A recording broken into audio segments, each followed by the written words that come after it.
Capienza ridotta alla metà, 2.500 persone invece di 5.000, eventi tutti all'aperto e spalmati su 5 giorni e non 4 come gli anni scorsi, acquisto online dei biglietti d'ingresso, oltre all'igiene e alla misurazione della temperatura. Le norme di sicurezza condizionano la 13ª edizione del Padova Pride Village, ma non lo fermano. E così la Fiera di Padova, che ha già perso il 75% degli incassi, mette a disposizione 10.000 metri quadrati per i visitatori del più grande festival italiano dedicato a lesbiche, gay, bisessuali, transgender. Si sente la voglia, soprattutto d'estate, di ritrovarsi e anche di condividere, come dire, un impegno civile per i diritti come è il Pride Village da tantissimi anni.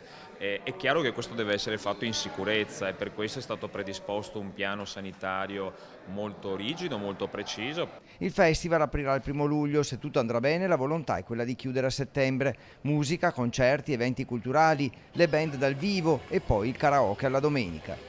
Ogni sera c'è una cosa differente e tutto viene spostato nella fascia preserale, non dimenticando la discoteca, ma nella fascia preserale avrà addirittura 3 momenti di spettacolo in 3 stage completamente differenti e quindi anche decentralizzati per mantenere chiaramente tutte le norme di sicurezza. Un'occasione anche per la fiera che riapre i battenti dopo 6 mesi di inattività. All'interno bar, ristoranti, pizzerie, all'esterno la misurazione della temperatura, mascherine nello spazio discoteca, sanificazioni continue degli spazi.